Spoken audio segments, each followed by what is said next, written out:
everybody, welcome back to Chasing Shell. It has been a while since I've said that. I know I keep popping in and out on you guys, but I'm actually here to give you a little bit of a catch up on me. So this time last year, which is literally my 4-year graduation anniversary from undergrad, I kind of gave you guys an update on the life lessons I've learned.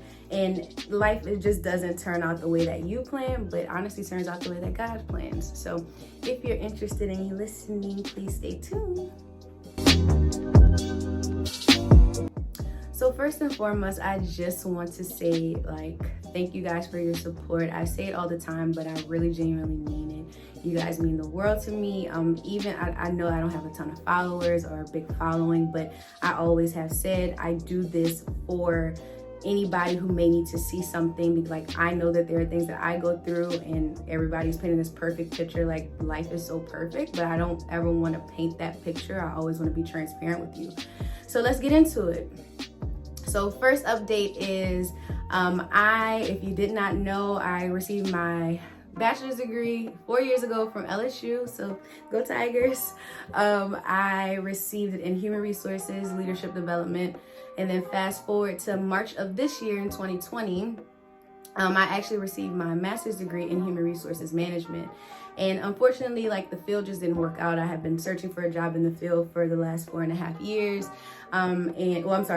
For a really a long time. And because of the type of field that it is, that you kind of need experience to get into it, and when people aren't willing to give you that opportunity, then you have to, find another way around it. So I actually took that as a really big prayer lesson, because this year has been challenging for all of us. But one thing for me is that I never actually lost my faith in God. I know that He works in my life, and I tell everybody all the time, I lack nothing, and what I have is everything I have now is all that I need, and I'm very grateful to be in the position that I'm in.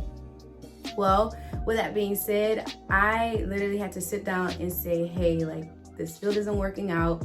I want to grow. I'm being stagnant. So what else are you passionate about, Shelby? What are you passionate about?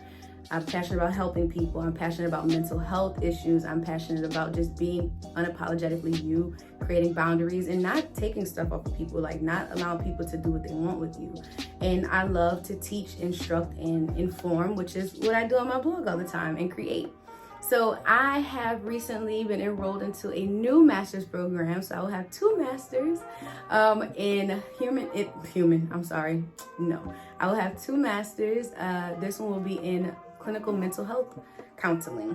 And I am very, very excited to start this journey. I actually start in January in the new year. So that has really been bomb. And I also had, if y'all have followed me, I've been turned out for position after position, promotion and stuff with my current company. And like I said, I never stopped praying through this whole experience, because I know that a no is just a not yet, or that's not what God had in store for me. So after praying and really just staying in prayer, meditation, and just being super consistent and intentional with my prayers, I actually got a new position doing what I want to do, which is instructing and being a creative at my current company. And I just got that I just got the word of that a couple of days ago. I'm so excited. I've spent my whole journey with this company at one location, 3 years, almost 4 years in June. And I am so happy to be able to be on this new journey. So I feel like I'm now walking in my purpose and making strides toward that. And then by 2024, I will be a mental health counselor. So I'll really be walking into my purpose. As far as updates with life, if y'all know, my parents moved out here last year. They moved in with me. We have a 2-bedroom now, and I have learned that it is absolutely okay to stay with your parents. Now, do I want to have my privacy? Of course, I want my privacy more than anything.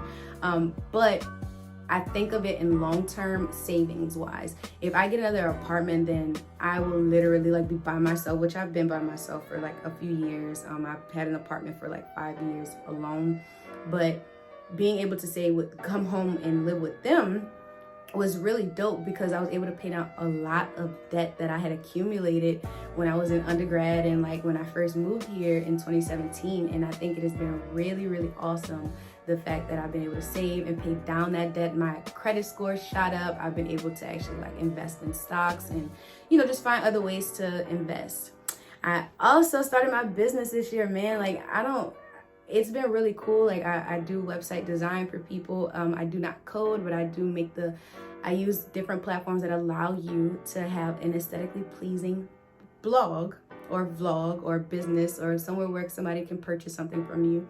And it has been really a good journey. So people keep saying how they feel like 2020 has been like bad, but if you ain't sit down and like get in prayer and talk to yourself and figure out who you are and what you want, I don't know what you did in 2020, but I need you gotta get with yourself. I think this year was to focus on you and figure out you and your issues and your mental health. And speaking of mental health, I have been off of, like I said, y'all all knew I struggle with anxiety and depression. I do not speak that over my life anymore. I'm in a much better place. I take vitamin D pills to help with that because my vitamin D was extremely low. But I also watch what I indulge in. I am not constantly on social media all the time, believe it or not. I will post and then I will get off because sometimes it can be consuming and you're not productive, and I want to stay as productive as I can be. I have built new business partnerships in that reign, by doing that, and I found myself reading more and just indulging in more positivity, and it has really helped my mental health. So I will say that has been a really big win for me. I am no longer, I got off of my medication for my anxiety and depression back in April of this year, like the month after the pandemic started. And we just been rocking with it since, and I feel good. Like I said, I do things, I indulge in things that bring me positivity. And every day I get to make a choice to like, all right, how are we gonna start today? And I do that none other than with prayer, affirmations, and just figuring out what I can take and what I cannot take, and just being very honest with myself and being very transparent with myself, and creating boundaries. That has been the biggest thing. What's next? So relationship wise, y'all know I believe heavily in privacy. I do tell you if I'm single or if I'm in a relationship, but I am single still. I believe wholeheartedly, like, the person that's supposed to be for me will be for me, and God is working on him. He might be on another continent right now or whatever. I don't know what he had. But God got me, and I believe that wholeheartedly. So I will say that I am, just open to learning who I am in the process. And I've learned so much about Shelby within the last year, and I am just grateful to be here and alive, and to still, no matter what, have not lost my faith through any of the struggles that I've been through. So I hope that you guys, are doing well. I hope y'all are going into 2021 positive, and whatever you learned this year, I hope you take it with you. And I am, of course, sending you love and light. I will see you guys soon. Peace.